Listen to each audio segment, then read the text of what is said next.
All right. Hi, everyone. Warm welcome. So good to see everyone here.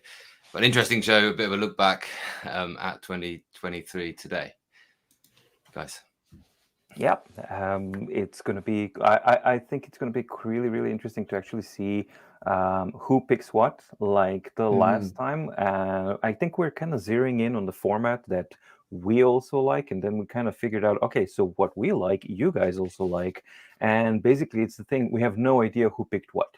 So genuinely, when you hear who picked what for their favorites and, ups and downs, it's going to be the first time for us hearing as well. So yeah. We are sworn to secrecy. I tried to tell Voja what I was going to talk about, and he's like, no. It has to be a surprise. It has to be legitimately the first time we've heard any of this. So yeah, we're going to figure this out kind of as you guys figure it out as far as what we're going to talk about. Yeah, and we're going to, we've got sort of 12 micro presentations, some sort of 12 micro reviews coming for you right now, okay?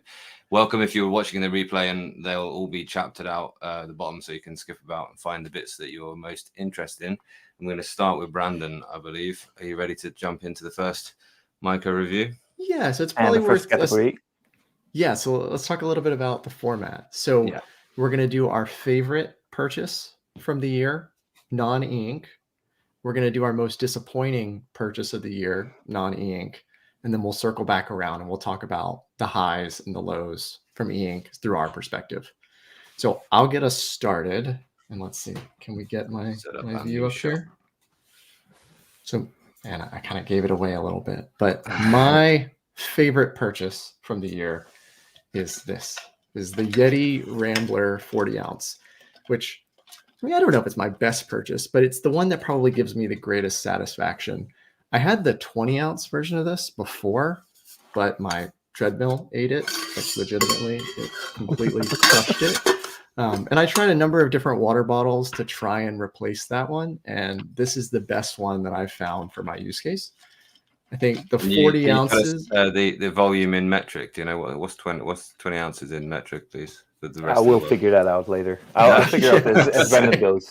You're asking the American who is awful at conversion of this. But the 40 ounces means that I'm not constantly refilling it. The handle means that I'm less likely to drop it or re-injure this bum thumb that I have. And I mean, yes, it's stupid expensive, but I use it upwards of 50 times a day. And so its cost per use in reality is actually pretty low, and it gives me great satisfaction. So it's easy to clean. And aside from getting crushed by a 450-pound treadmill, it's pretty indestructible. And for those who are wondering, I have no affiliation with Yeti, but if anyone from Yeti wants to send me some stuff, I will gladly share my address. So that's my high. Cool. Very cool. What a high point. So I'm next then, I suppose, for my high points. So let's chuck me in there. Just to say, it's 1.18 liters for anyone who's interested. Well, that is quite the thing. What size was the other one? The other one was so I've had a 20. This one's a 32. Right. But this one doesn't have a handle, and so gripping it when it's full is a little tough. And I find or wet. Yeah, exactly. And so it gets a little awkward with one hand without the handle. And so this one I can go a little bit bigger because of the handle, and I don't have to worry about trying to grip it around the top. So I can just grab it like this, go. It's got a nice lid that closes. I don't have to twist anything. There's no extra pieces. It's all one thing. And like this comes off. So like if I need to clean it, that can be cleaned. Top comes off. That can be cleaned. It's all stainless steel. You can throw it in the dishwasher. Nice and easy. Yeah, that was exactly what I was going to ask. How easy to clean is it? Yeah, it's easy. So it's easy. Cool. Right. Also, all this stuff's replaceable. So if you do beat it up or you drop it, I mean, like this one got beat up pretty bad when the treadmill ate it. And you could still just throw this all in the wash and it would be fine. But I learned how it was made when it got chewed up. So it's actually a 3-piece design. I cover them in my science lessons. This is like a part of the curriculum is like, limiting the rate of cooling. So I'm going to go with my thing now. If that's okay, we're done with the Yeti thing. What do you guys think of the Yeti thing? So I like it. I like it. Yeah, it looks great. Double thumbs up for me. So it could have been this bag. It was close to being this bag. This is a Vordi. I have no idea of the actual bag of this, but Vordi. Do you two know this brand? No. Never heard. They make amazing tents. They make the most lightweight tents that I've ever had. And they take like 5 minutes to put up these tents, even less. And absolutely incredible tents. And then the bag is just as like strong tent material as well. It's an incredible thing, but that's not what I'm going to pick because I have a bit of a problem. My problem is that I buy too much stationery. I buy too much like actual paper and pen. Like and you still use them? Yeah, exactly. Yeah. So it's a bit of a controversial one to pick, isn't it, with us guys here? But the problem is that I buy so much that I hardly use them. Like, I buy this one, and I sort of tried it out, and I absolutely loved it. It's about beautiful. This is a moleskin one. This is the one that I most often carry at the minute, and I absolutely love it. These just like little sketches. I don't know who these were, who these people were. Oh yeah, this was awesome. This was in the Warhol Museum in Pittsburgh, right? But I spend all this time, these are some things with my kids and just like places where I've sat and done some sketches. I buy all this stuff and a lot of it sits in the packet for like years, like literally ages. And, I can tell you this is one of my favorite sketchbooks, but I haven't ever used it. And it's just such a nice sketchbook, right? It's such a nice like feel to it. And I was thinking about this kind of, this kind of quality that we're after in our design, the way these things are designed.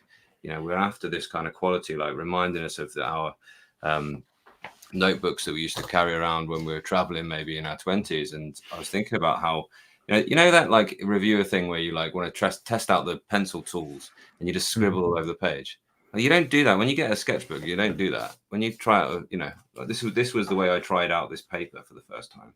I settled down and I did a drawing. It's an El Greco thing, and there's this difference there, isn't there? Like, how much do you value the kind of individual page on here and the kind of notes that you scribble? I mean, you look at the note I just scribbled down just before this to help us just plan out what order we're going to do it. It's like, it's not as precious and it's not as important. Really quickly, because I've got 30 seconds to recommend. This is the Hey Tio Cat like clicky pen where you can like change. I know there's a few options of this. I think what they're called have one. Lamy have one where you can like, you get a different ink out depending on which way up it is. The Lamy one's like 50 quid or something. This is like 15. I really like this Kuiko moleskin one. I know you like the Kuiko EMR, don't you, as well? I love mine. I just got a clip for it. I was at a local stationery store and they're always closed when I go there. And I finally got in there and they had the clips. That's my time up, but I'm going to be cheeky and take 15 more seconds. And we'll allow it. I know, liberties. And this, I've never had it out of the box, but I've had it for like probably almost a year now, and I really like it. But I haven't had to use it yet. So this is a ballpoint pen. I just like these are my favorite things. These are my favorite like purchases because I just can't stop myself from doing these things. I think there's something, I will use this. I'm going to pop it in my desk pencil pot now. And it's going to come out soon, I'm sure, when I have to sign something or something like that. But I don't know. I thought that was quite an interesting thing. That's my favorite thing of 2023. I guess before we hop into the next one, I'm curious, Voja, do you still have a use case for traditional stationery? No, actually, I completely flipped over to these devices that I'm using because, and actually, I was moving this year. So I went to the attic and I found the box with all the stationaries and everything that I actually used before. And then I just saw like what a huge bunch of it was. So no, honestly, no. Actually, I'm completely switched to these devices. And honestly, since Supernote did their thing with the titles and the keywords and everything, I mean, Note Air 3 is fantastic for a lot of things. But I still use the Supernote A5X for writing because I don't have to think about it. It's as reliable. Gets out of your way, right? It's just as natural as the stationery was. That's how it is. It's not. I don't think of it as a device anymore. It's the thing that I use for writing. As simple as that. So yeah. Yeah, I mean, I still have a use for a nice pen. So like I sign checks and like write on envelopes, but as far as actually like writing anything for myself, it's all digital at this point. Yeah, it just comes way more natural to me, and I don't disagree. I just think I don't know. There's something. It's something I'm maybe thinking about at the minute because I used to be somebody that like would spend all of that time with those those pens and paper and with those notebooks. And now, like, things have changed, but I don't quite use them in the same way. However, things like your automatic text recognition on this thing, like it means that what was the issue with using the paper before, which was I'd have all this writing and then I would never do anything with it. Whereas now you got automatic text recognition. You just however you get it off, you find it from the cloud, or you export it, upload it to Google Drive or whatever. And it's just a different way of doing things. And yet there's still a place for me for the tactile, the real thing. Yeah, I completely agree about the value of a page thing. I think that was a very, very interesting point that you raised, and that's most definitely something to kind of keep in mind and think about it. So that's. And I bet you didn't. I bet when you pulled this out for the first time, the new one, we're all so excited by this. But like, was it different? Was it rather than the first thing you did on it? The first thing I wanted to do was those drawings. Was the first thing you did on it? Wasn't just a set of scribbles, probably. It was probably no. Actually, it for some reason it really resonated with me, and it just invites me to use it as a normal sketchbook. And I haven't spent enough time to give an objective reason why that's that way, but I do know that that's what it's doing to me. So cool. You fire in next. That's been too long. I've hijacked a bit of time. All right, so put in my desk here. So is it going to be the crab hat? No, it's not going to be my crab cat. Crab cat is at this point. Crab cat is 12 years old. It was purchased in Montreal when I was in Unity Unite back in 2011. This is my absolute favorite purchase of the year. And this transformed everything for me. What it is, it's for those who don't know, the Vinci Resolve is a piece of software. It's a editing software that I use and that I switched to since having horrible experience with Vegas, and I was tired of that. And then I figured out, hey, I like Da Vinci. It's working good. And then I figured out, hey, how about actually using and having control surface with shortcuts and with the jog wheel and everything. And I can say that it actually transformed my editing process immensely. Like it really halved the editing time. And by the time I'm actually done with the work, I'm not exhausted. I'm not completely drained or tired or anything like that. And it might not be an exciting thing, but for me, the editing and recording actually takes such a big part of my year. Yeah, there you go. And that thing is just simply phenomenal. I mean, it has its own rules and things, but one accept that. It is a life changer for me. So it really changed everything. Can I jump in really briefly just to make so I bought this thing, and it's a similar idea. I bought it years ago. They make a bigger one. This is their cheaper one, and although the wheel's nice, the buttons are just not very. They're really unsatisfying to click.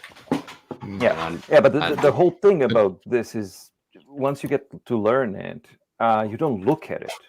The keys are so good that you just basically, this is all you're doing. I move my keyboard away. I don't use a mouse. I don't use anything. This is all you use. And then you click with the mouse maybe if you need something. But most of the time, this is your trim in, trim out, rolls, your smooth cuts and everything. And it's just, if you're doing videos, it's amazing. I think you've gotten further with it than I have, Voja.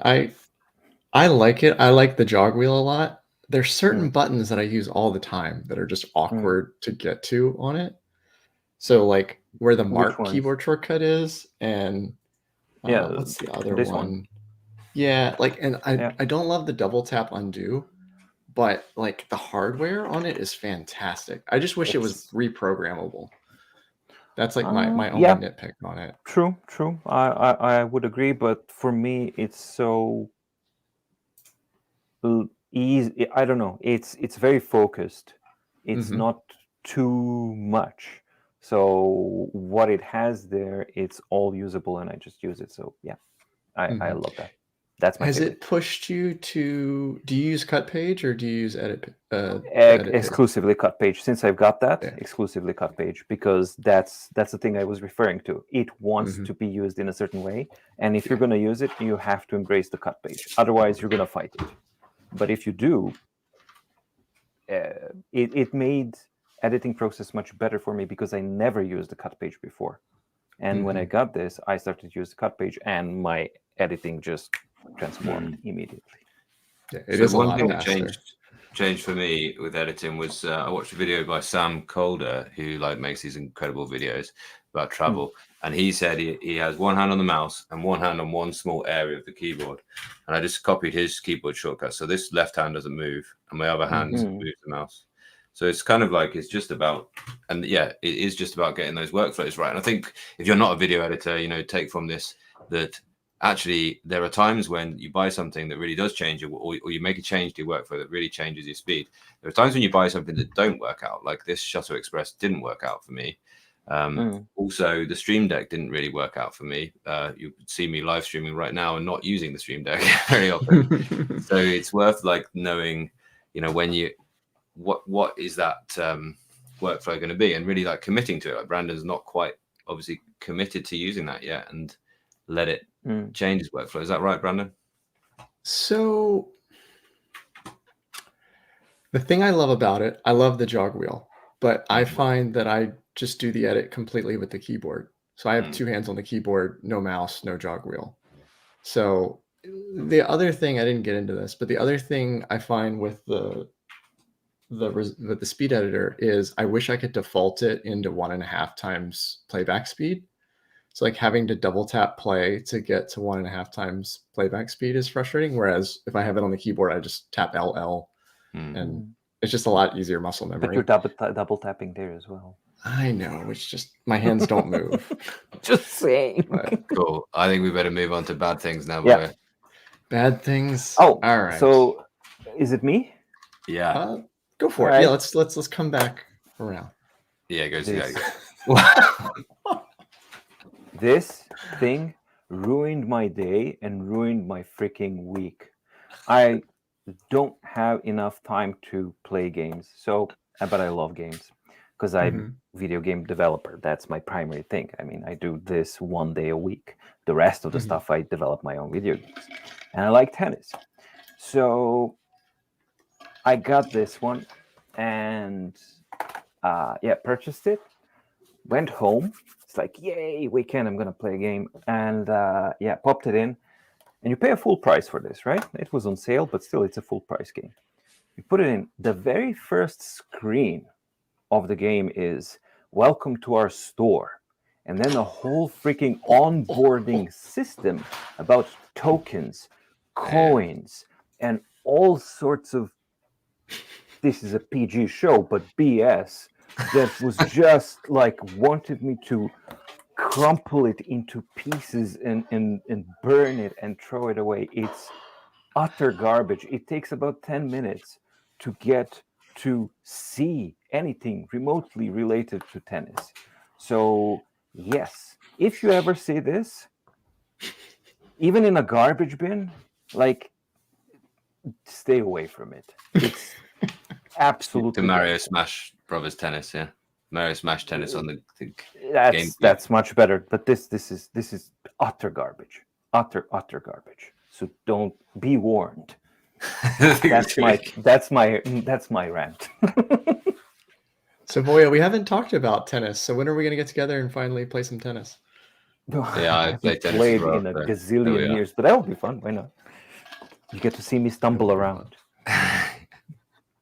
Cool. My bad thing. I'd say I've booted up. It's Half-Life's 25th anniversary. Any Half-Life players out there? So that got me back on Steam. And, unfortunately, then there's the new CS:GO. So I've spent a few hours, not too many, because you're absolutely right. Who's got time to play games? Many of you, I hope you all got time to play games. But it's one of those things that you either decide to commit time that is unproductive time, or you don't. Right. So what's my worst thing? Okay. Unfortunately, I wanted to love this, but I didn't. It's the Jelly 2E. Have you heard of these guys? You two? I'm waiting for mine to arrive. No. Oh, gosh. I hope you never know though, because maybe you'll tell me something about it, and you'll be like, do you know, actually, great. There's something to love about this. There are things to love about this. It just didn't do what I wanted it to do. And I think the reason why I didn't do what I wanted it to do is because I wanted it to allow me to use the book's Palmer like always and as a mobile device, which is what it's intended. So I wanted to carry this instead of this. And it just didn't, it didn't do it, unfortunately. And the reasons are sort of many and varied. I think because this was the thing, it's so impressive that they've crammed everything they've crammed into here. The 4G, it's got a mobile hotspot. It's got, it's got a small screen, okay, with the low resolution screen and everything. But you can do all that you can do on Android on here. You can get every app. You can, it's let's say it's got a fingerprint reader on the back. It's, to all intents and purposes, it's a great phone. But I still found myself going into the YouTube studio and like trying to respond to people's comments on this little screen. I was like, why am I doing this? This is ridiculous. And to have to then like start the hotspot on here and then log this on, wait for it to connect, meant that I was like, well, quickly, I've got a couple of seconds or whatever to check something or send a quick reply to a comment. Why am I doing this to myself when I've got this glorious OLED thing in the pocket? And it's like, it's a difficult choice to make. And it's kind of like, I had to admit to myself that I've gone this far with large phones, and it's not currently likely that I'm going to go back to something this small. Whether this is the right format, I think because they've got some less, it's also quite thick, you see. They've got some less thick and bigger phones, which I think, they're still very small and quite minimalist. I think maybe that would be a better choice. So have you gone for the Jelly 2E itself? I think so. It's the one with the 2 SIM slots and everything. Yeah, exactly. So for me, actually, it's exactly what you tried to do with it. I want the physical obstacle of the small screen because I don't want to have the Office in my pocket and outside of my work hours. I figured out that I have to put a physical limitation so that I'm physically not able to conveniently respond to YouTube comments and to check my email and type that email. And that, hopefully, my attempt is to switch to that so that I have free time where I'm not always some percentage working, that my brain is not some percentage at work, which is what YouTube actually does to you. Very few people talk about that, but that's actually an issue. It's a very, very big issue. And for me... You mean you're always thinking about YouTube? Absolutely. And if you have this thing always at your disposal, and it's so convenient, for me, my psyche is, I guilt trip myself into, I don't have an excuse not to check an email, not to respond to an email at midnight, right? And that's not good. Like, I don't have an excuse. Why am I doing that towards myself?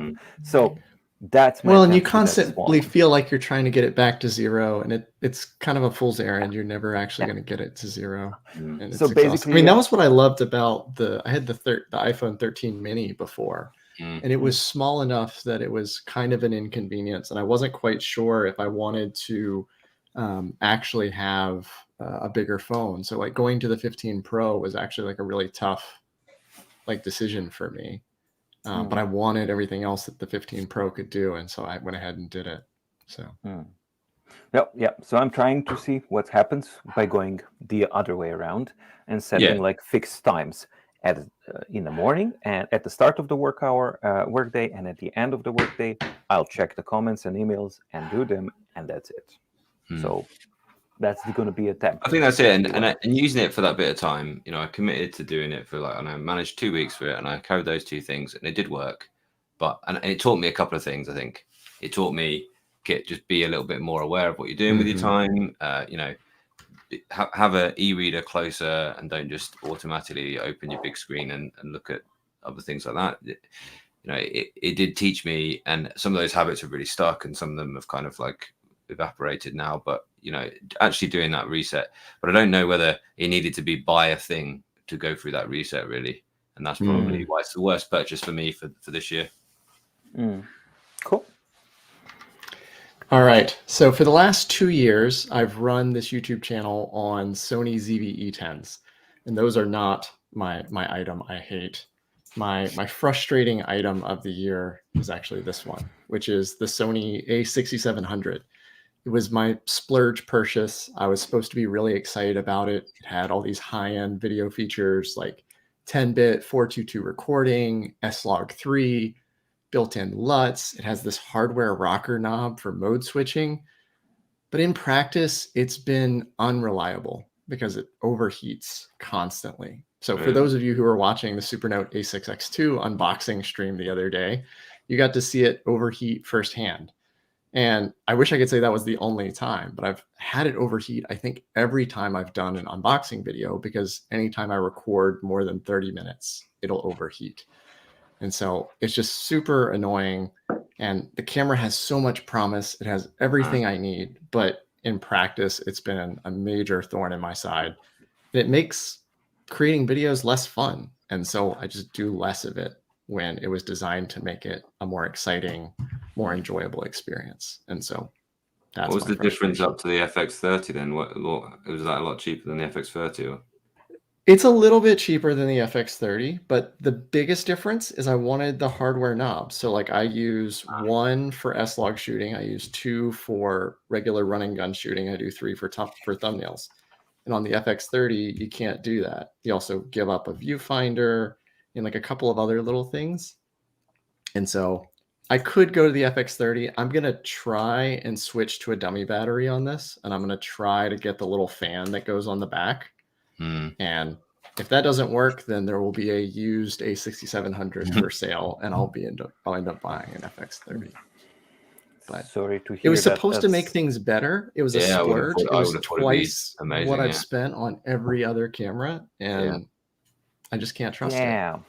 Oh, sorry to hear that. Nothing sucks more than that, especially when it's like a tool that you're looking. There's nothing you're gonna look more forward to than a new camera when you're doing this. I mean, the one thing that has saved me is I use this Zoom F2 recorder for all of my audio.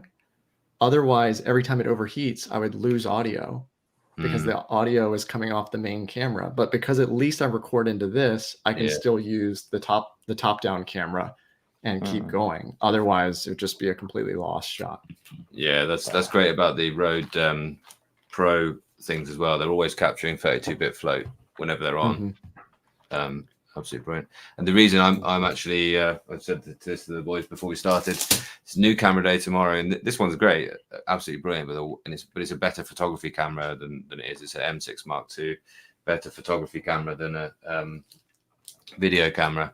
And the reason I'm not going to use that any longer for this shot is this top-down shot is that it overheats when I'm filming it. It's just like great. So I have to stop my flow and wait for a bit. Hey, there we are. Sorry.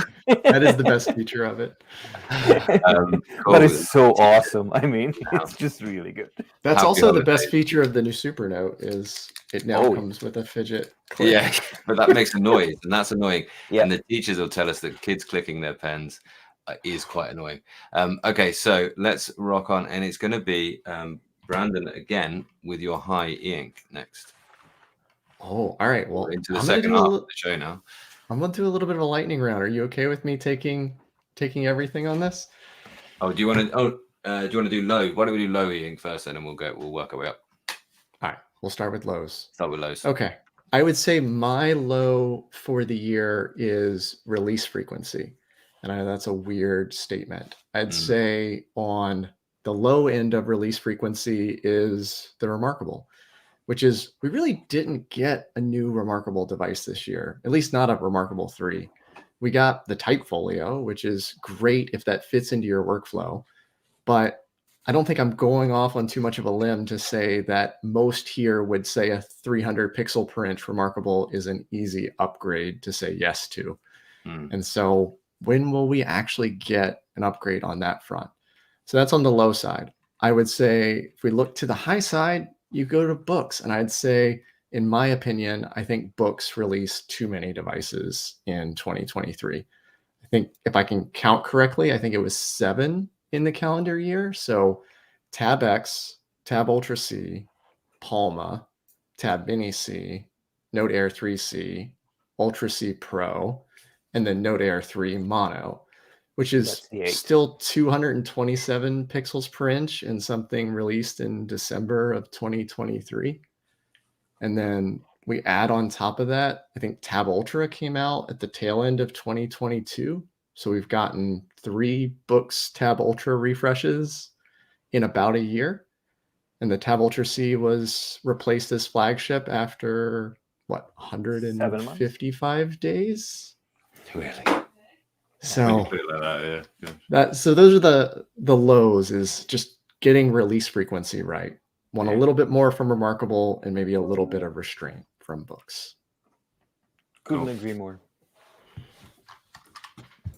I think we all agree on that. I think absolutely getting it right. I think one thing when people were complaining about the release frequency, they're often compared to Apple and Samsung, and they are companies that know what's going to be in their phones, 3 years down the line. They're working on the things that are likely to be in those phones.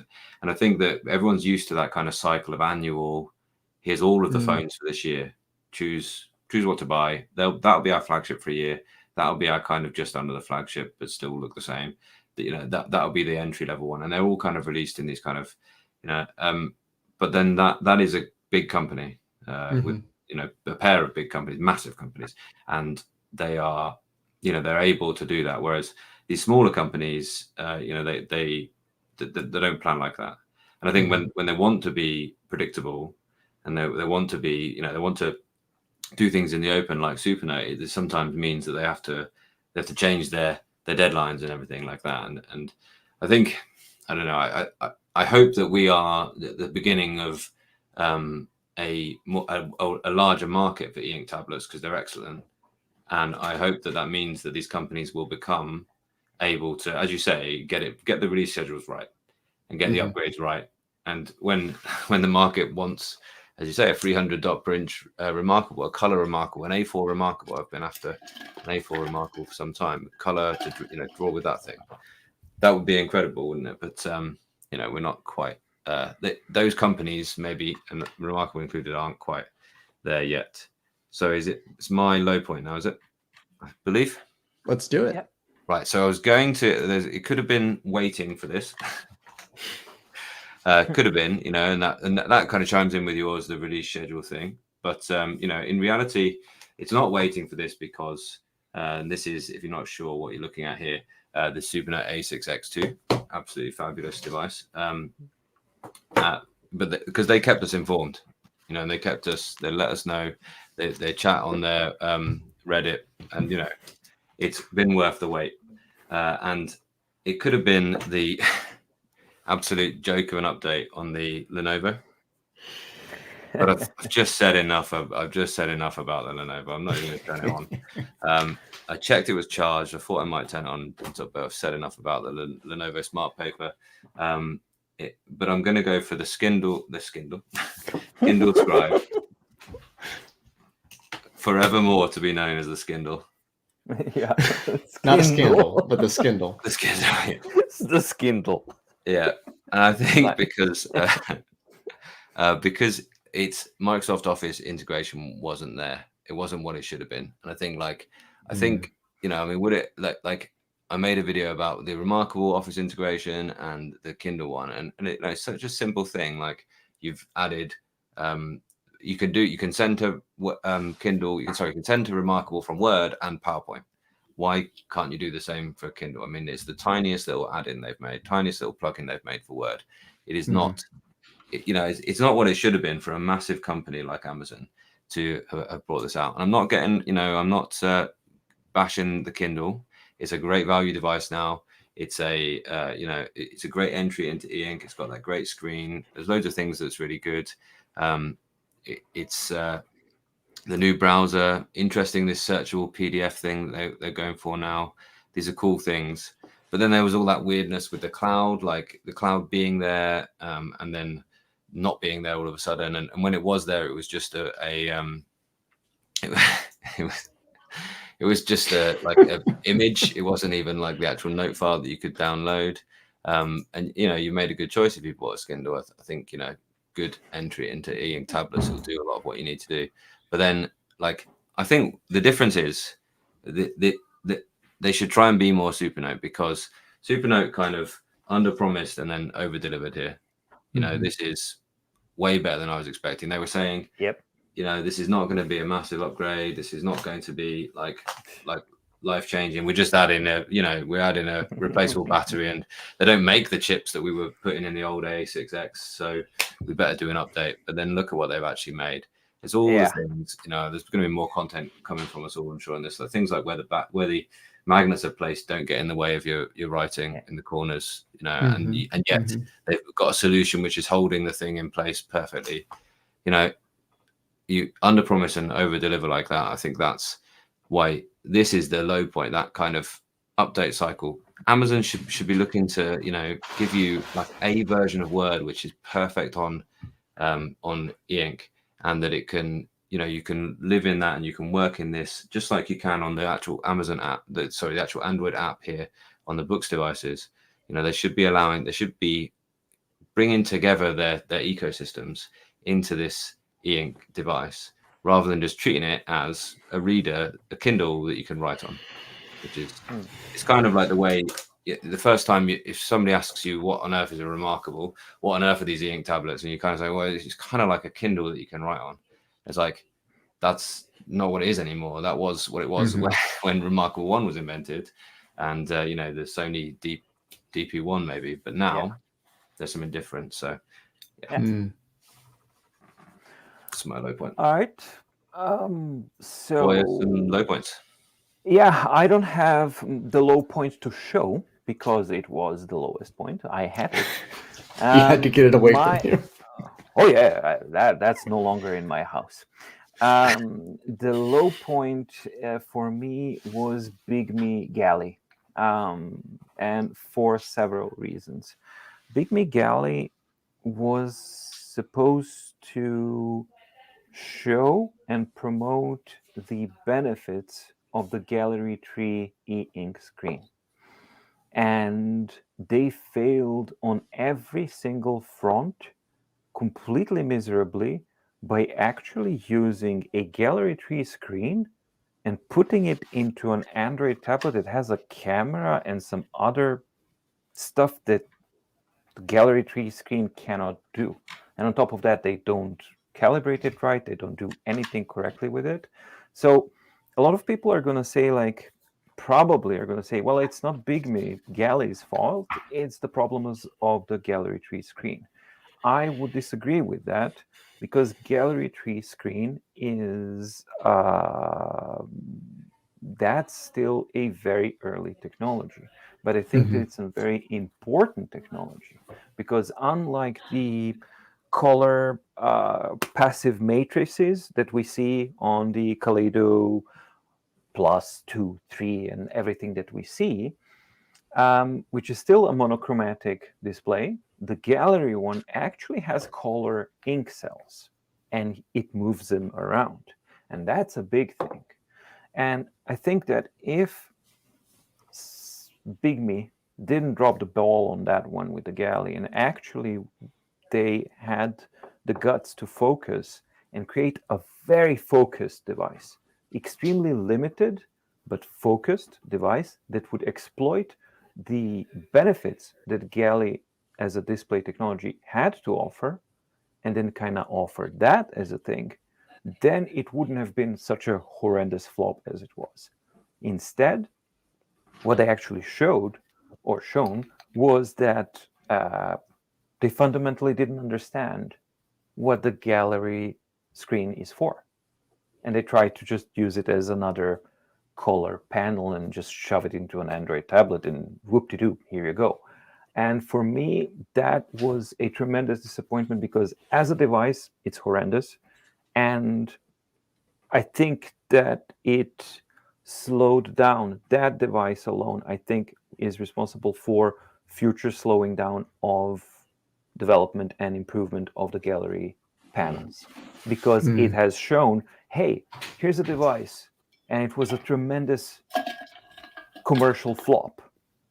And you think that e-ink is going to be investing into that over Kaleido 3 that's selling like hot pancakes because of books? Of course not. So that to me is the biggest flop of the year, and that is the pre-order. So that's something that I purchased for myself because Bigme didn't dare to send one to me, so I just bought one. And then, of course, sold it because it was tremendously disappointing. The clue's in the name, isn't it? Like it's designed for going on the wall somewhere. They were trying to design the best poster replacement they could. Yes, the thing that you might want to display your art on if you were able to, show that in a gallery. That's what it's for. Yeah, and they just dropped the ball horrendously. Yeah. So I think you're still on. I think luckily for you, you can start smiling now because you can tell us at your high point now. You mean me? Yeah, absolutely. Well, things have changed, haven't they, in the last couple of days? Any I don't know about you guys. I would agree. Things have changed. I thought that I had in the bag, right? That was like, okay, so my favorite purchase of the year, I thought, would be this, right? The Note Air 3C, because I freaking love this thing. It works. It replaces almost everything that I need. Of course, I still do all of my writing on the Supernote A5X, but everything else I really, really love about this. And then all of us a couple of days ago, we got to see this. And I'm torn. I'm really torn. But there's something incredibly difficult to ignore about what this represents and what it actually does. I haven't purchased it yet, but I'm definitely going to. There's no question about it. So I am definitely going to purchase it. So if the judges allow the technicality that I haven't purchased it yet, but I will, I'm still a little bit torn because I haven't spent enough time with this yet to be 1,000% certain. But for me, if the A6X2 didn't come out this year, it would have been the Note Air 3C. That absolutely, without question, would have been, and it still is, one of my top 2 e-ink purchases this year. But this one, as Kit said, this one throws quite a bit of things into the spanner into the works because it's they undersold it, they underplayed it, and what they delivered on every single front, I was not prepared. The attention to details and everything, you just look in, and it's better, and it's better, and it's better. Yeah. I mean, the addition of the G sensor and the landscape portrait orientation, like, I was first like, what the hell? Oh, okay. Well, that works brilliantly. You don't have to think about it. You don't have to do anything. And it's just, as a platform, it's something that I really love. And on top of everything, I am a geek. And when I see the ability to open up my device and actually have control and own my device, that's very valuable, right? So that's it for me. Those are my I can't choose between the two. They are neck and neck.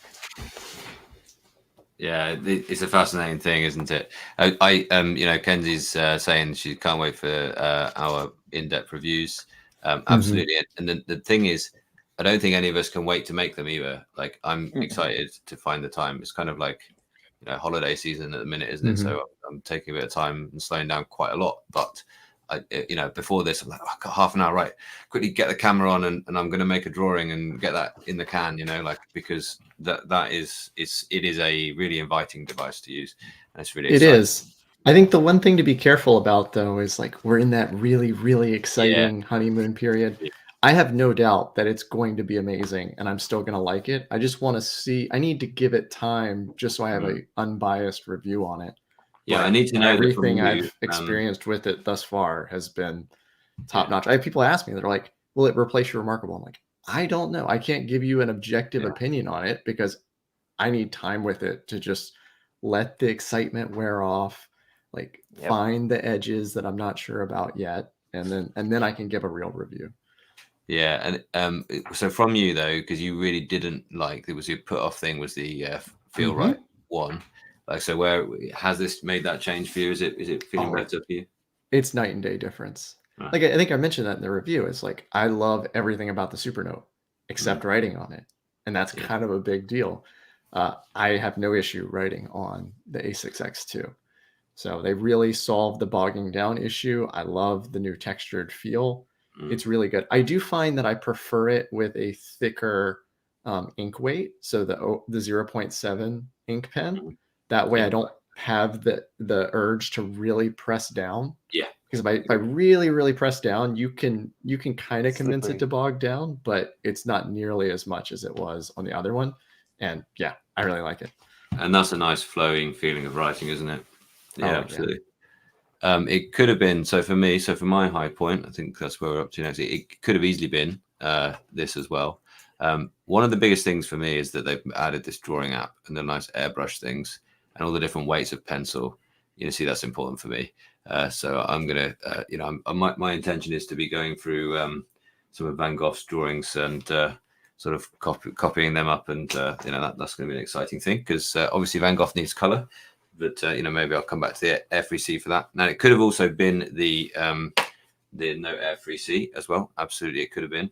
But I think the biggest kind of like moment for me in e-ink this year, and we can discuss, you know, was it too close to the Tab Ultra, which was the black and white one? But the Tab Ultra C and the original one was this year, and I think that's been my sort of standout e-ink moment because we, you know, reviewers, it's such a commonly used word, but we talk about game changers, talk about things that actually change the way that you approach devices, the way you approach your own productivity. And the Tab Ultra C was the one that made me really go, oh yeah, I was excited for the Tab Ultra. It works. It's fabulous, the black and white thing. But when it came with the color screen, and all of a sudden, apps like not Outlook, sorry, Word, like the little banner at the top, you know, you can see the difference between all the different icons just so much better. In Word, you know, like it really just made sense. That was the moment, you know, it really made sense for now more than just reading and for notes. And I think that, you know, it's quite incredible how the screen is working on here. It is quite incredible to see. I don't know if it's really coming through on the video as much as it should, but when there's a refresh, and it doesn't always need to do that full screen refresh like it just did, and the ghosting just vanishes. You know, when it does that, and you sort of watch it go, you're like, oh yeah, this is something different, isn't it? And that coupled with the typing and coupled with, you know, all of your different use of different apps, it's a device to get to know. And like, do you see that ghosting vanish there? I'll try and recreate that. Get rid of that.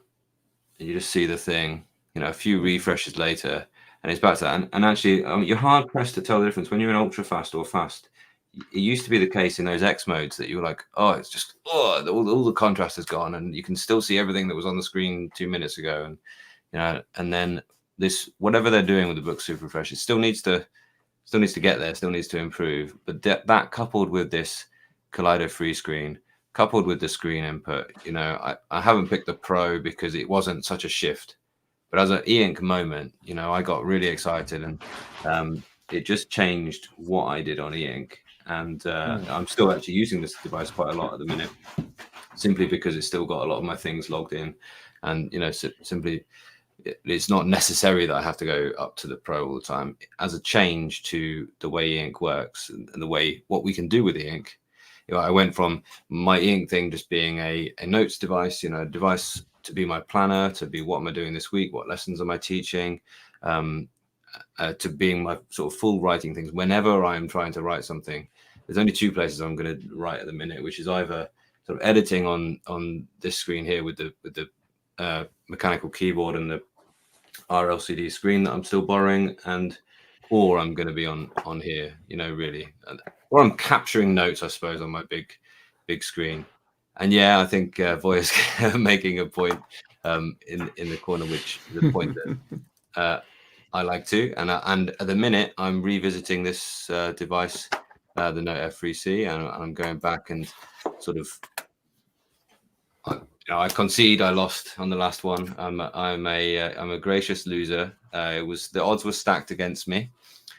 You two just wait for the next. In fact, Brandon, you just wait for the next debate we have, because I will be as fair as and impartial as you were during the debate that I referee. Hold on, is the next one supposed to be Remarkable versus Supernote? I think that's on the cards. Yeah. Oh man.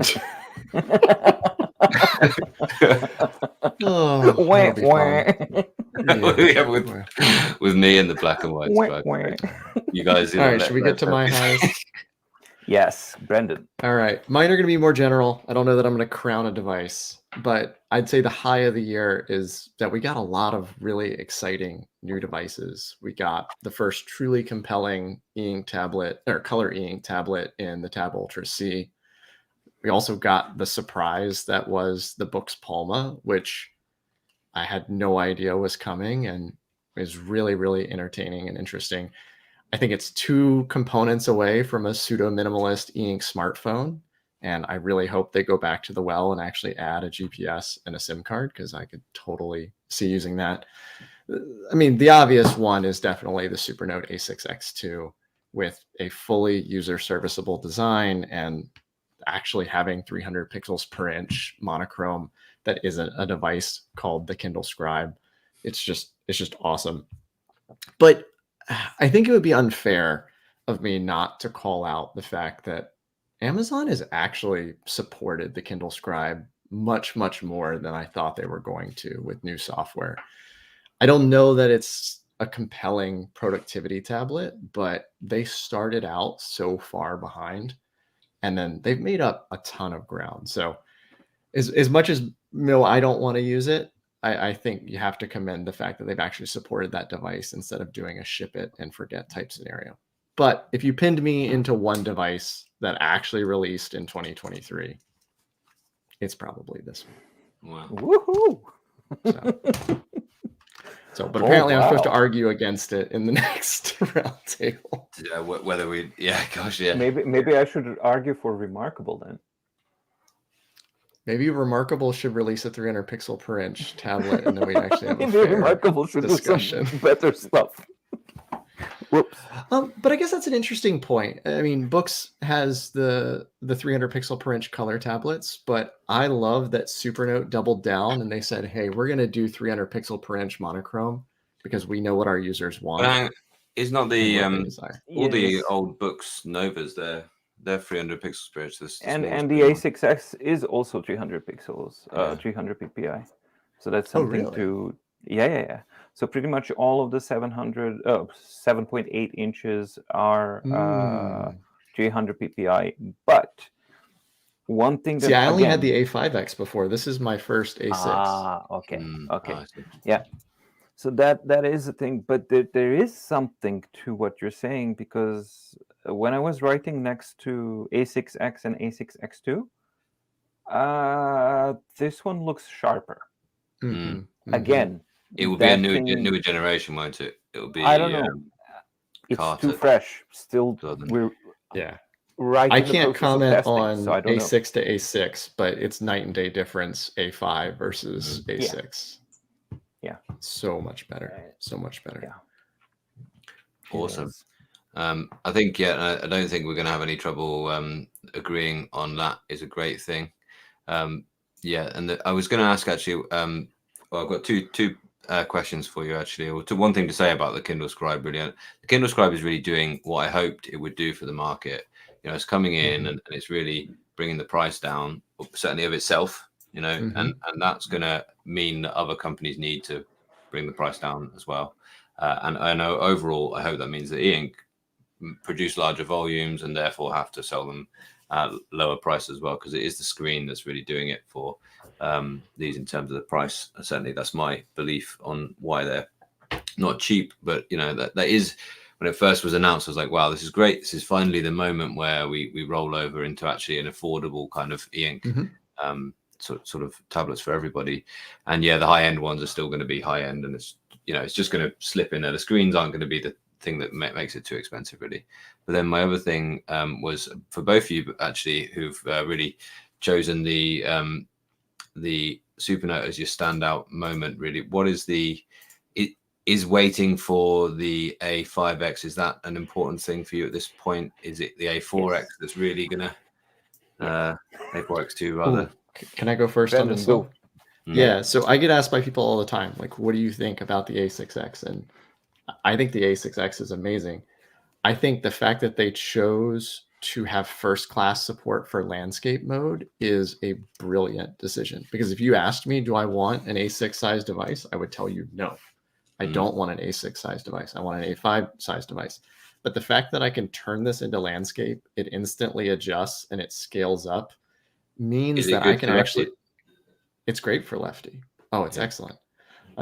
It's perfectly but the fact that I can use this and it not feel like a hindrance is a real testament to the design thinking behind this. Because I've tried other A6 size devices and I don't want to, I don't choose to use them. And I've chosen to use this. I've chosen to daily drive this for the next 2 weeks at least to do a proper review. And thus far, it hasn't been an issue. Now, you give me an A5X that can also do that, then I'll probably still take that. But this is really interesting. If I'm going on site somewhere, I'm actually going to be nomadic, as the name insinuates. This is really nice. One piece, I don't have to worry about it. The folio has nice padding. I can toss it around and not fear that it's going to get broken or anything like that, which, I think they knew what they were doing. Yeah. Yeah, as far as I'm concerned, I totally agree as well with the point about the landscape thing on this one.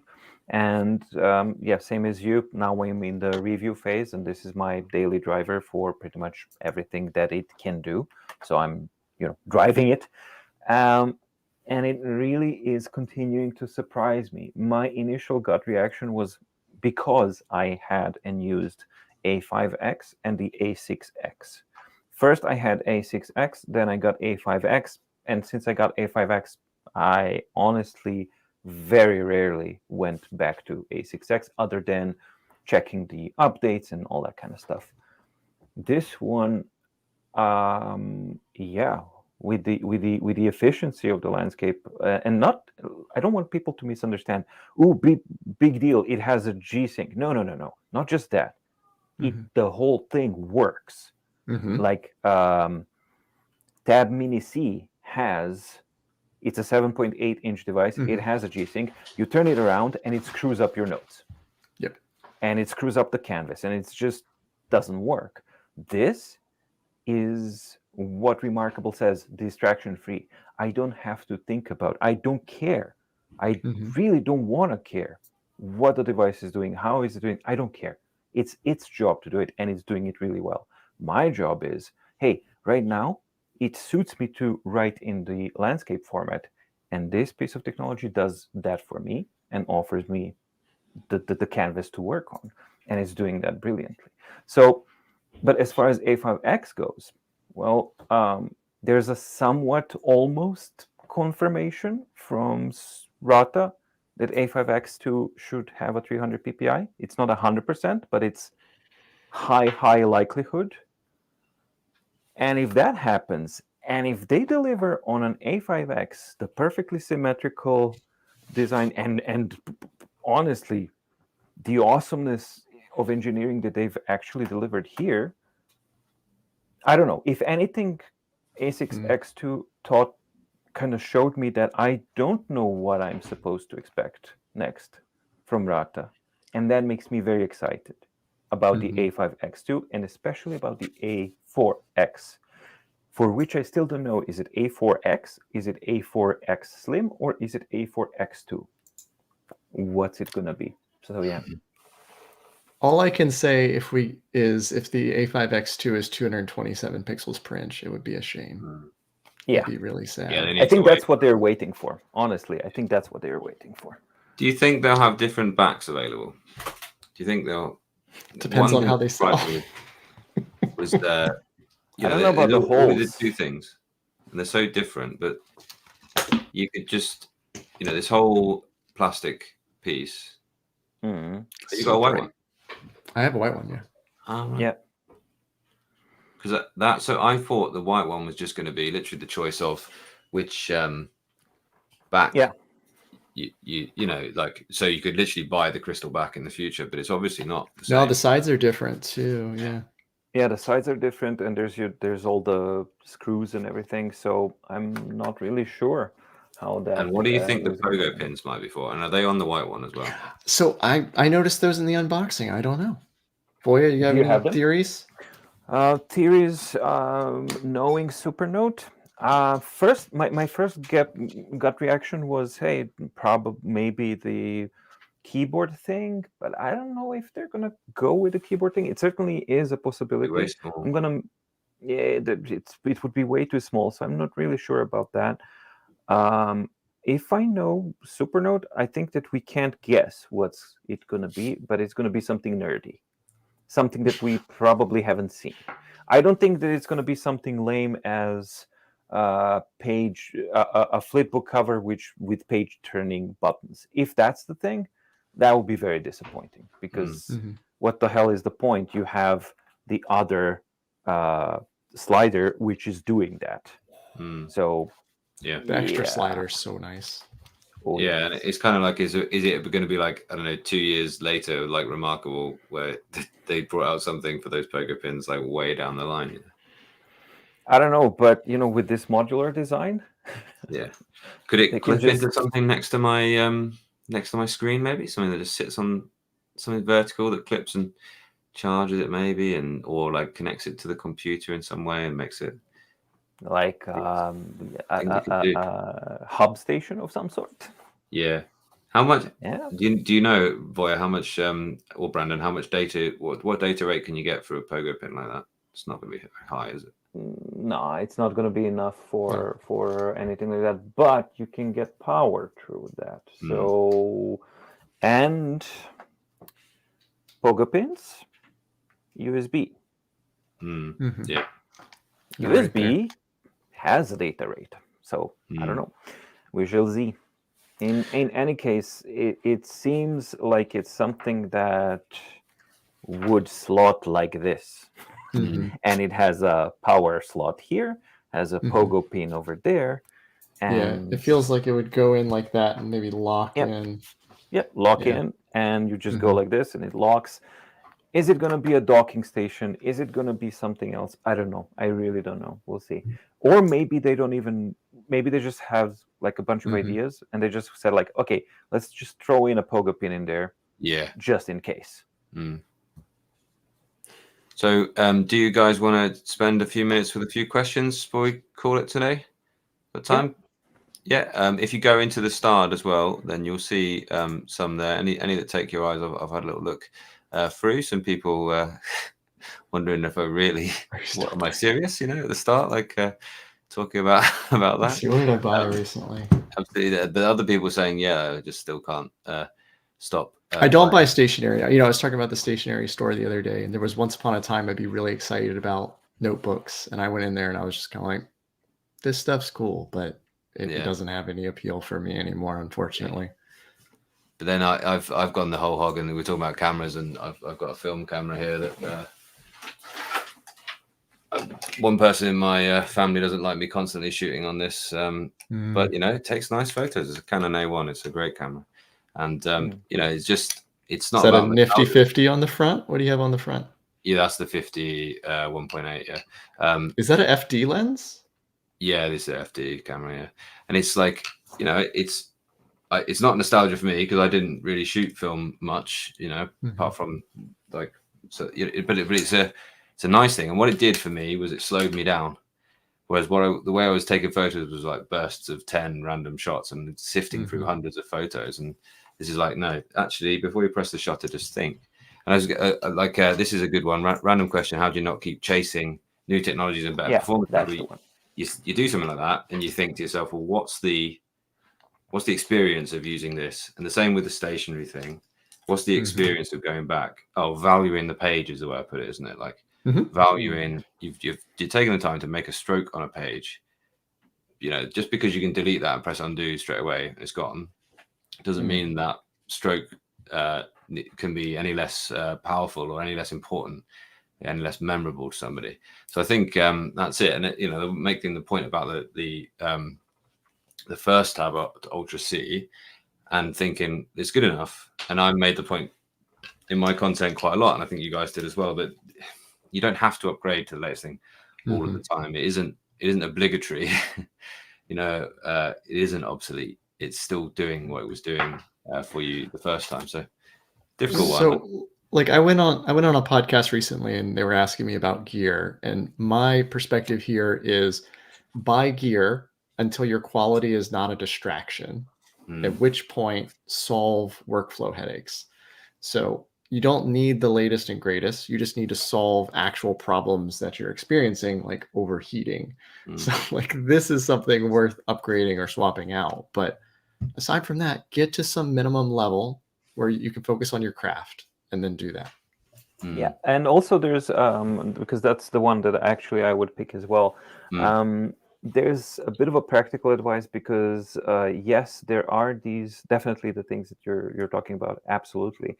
However, I do know for a fact that some people it's not so easy for some people to resist the marketing strategies that are uber aggressive.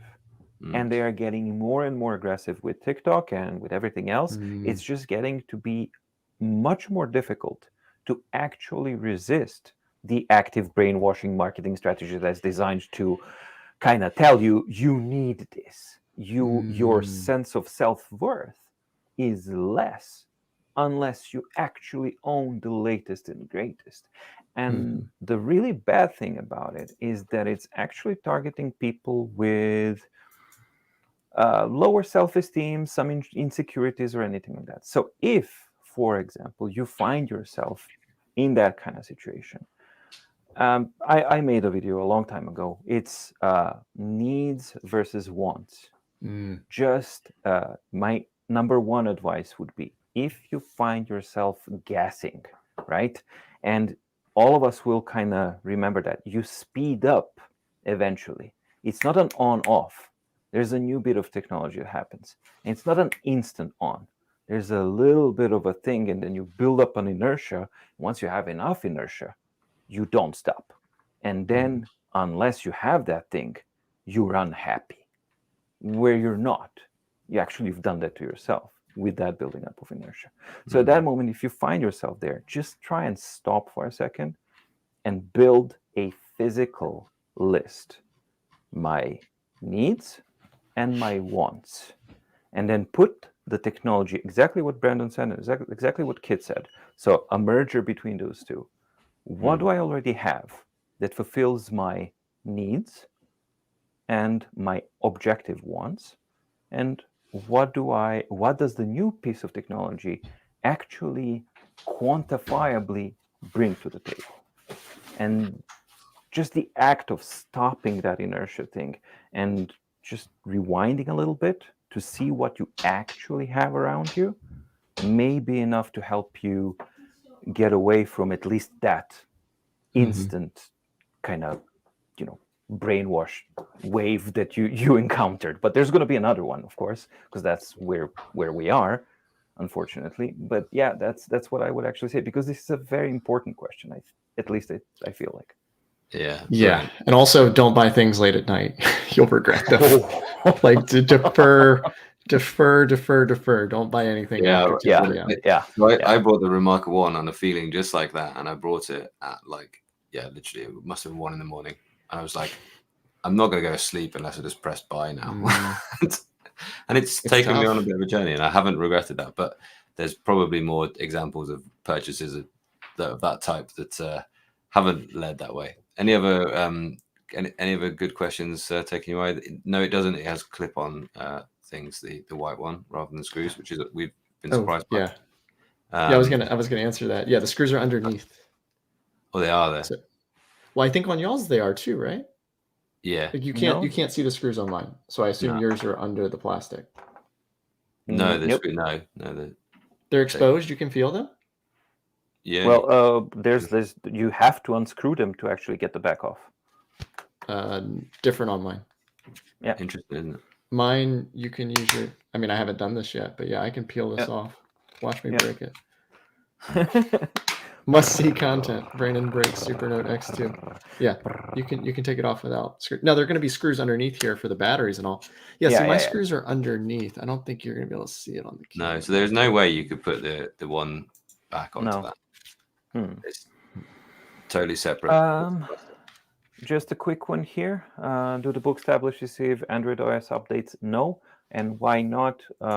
It's my understanding that they don't get it because of the licensing deals they strike with companies that give them bulk chips, SoCs. So basically, the licensing deal is this SoC can be upgraded to this Android version, the latest one. And that's why, you won't see books devices ever getting actually upgraded to a new Android version. Good stuff. Brilliant. Yeah. This discipline towards e-shopping sprees. And Sheila says, it's the fear of missing out. And this individual has received you could run for. It's one solution. Absolutely, yeah. Any others from the starred list, you guys? This one, think there might be a Supernote with a Kaleido screen in the future? Not anytime soon. Don't think so. No, I really don't think so. And I don't expect to see a Remarkable with color either anytime soon. Me neither. And I think that's I'm perfectly fine with that. So do you think that's about they want their devices to stay in a lane, or do you think that's because of a battery thing? No. It's about a use case. It's a fixation on writing and creating. And if you're creating, you don't likely need that color. Again, they're not trying to be an Android tablet. They're trying to be an alternative to a writing tablet. But this thing with going towards drawing, it's on the going towards the Atelier app, for instance, for an artist, it was my first thing with Remarkable was like, right, I'm interested in having the color to do that. Yeah, but for me, I think the argument is it's not good enough. Kaleido technology is not good enough for what they want to deliver, and they do care about that. So that's what I definitely agree. I mean, that's why I was so excited when I heard that Books was going to still have a mono Note Air 3. I was like, brilliant! They're going to do a 300 pixel per inch black and white mono. Like they understand the use case. And then we got 227, and I was like, oh. Yeah. Because I'm a user who would prefer a mono device in some cases.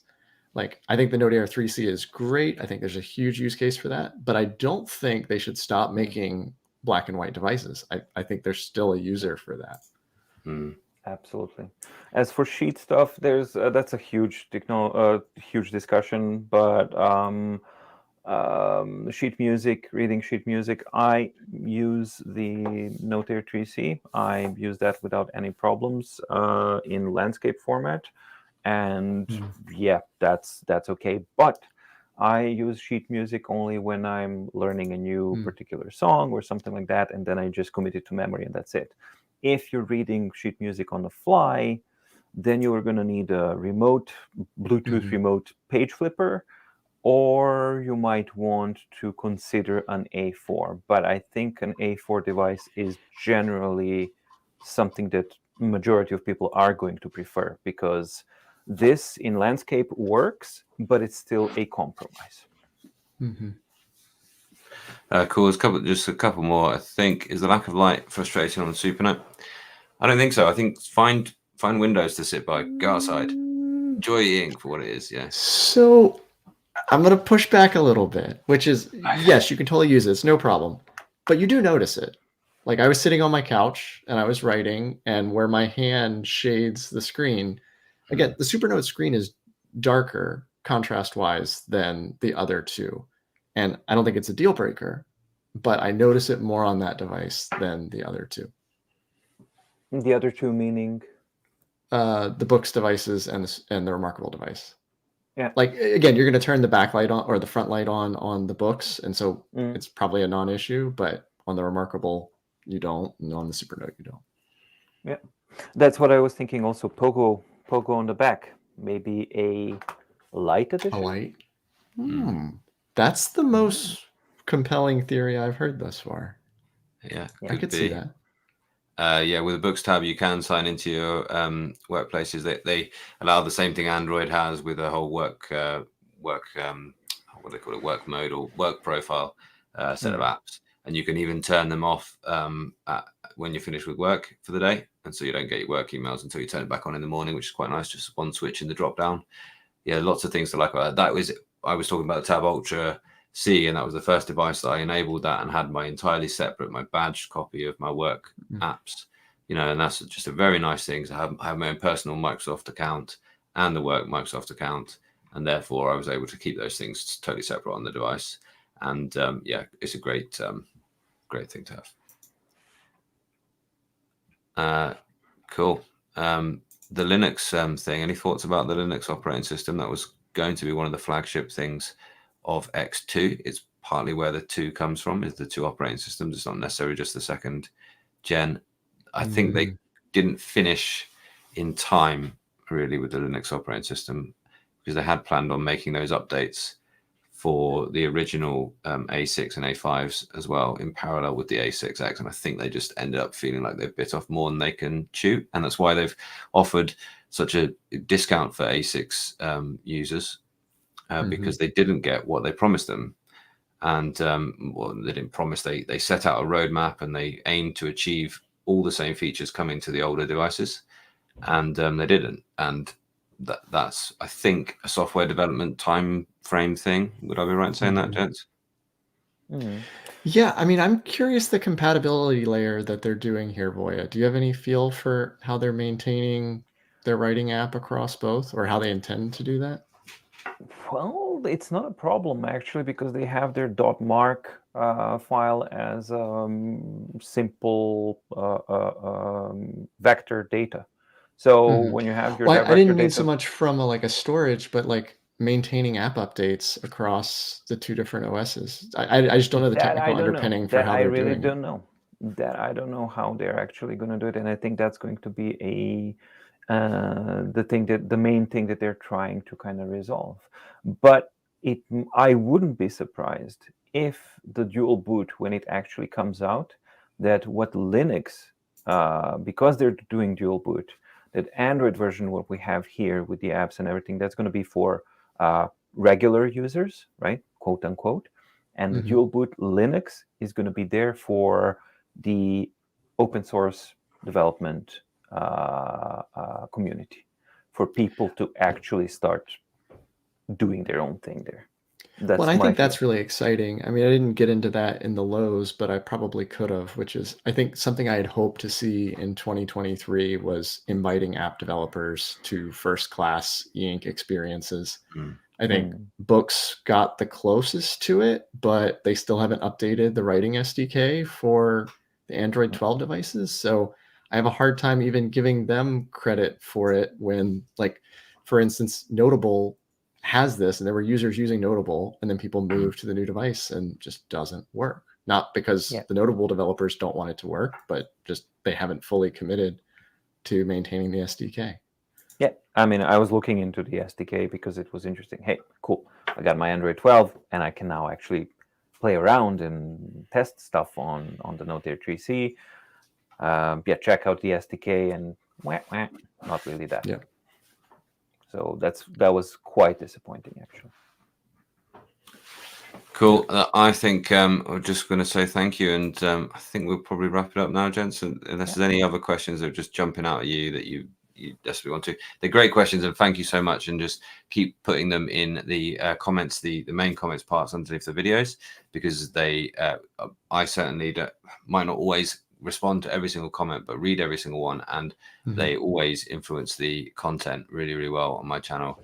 And thank you so much to actually I have a comment on that, Kit. Yeah. If I don't answer your comment, it's not because it's not a good question. It's a really great question, and I have a really hard time answering it in 30 words. So I do intend to do some more Q&A videos where I can go in depth on a lot of these things, because a lot of the answers are really nuanced, and I don't feel like I can do them justice with just comments.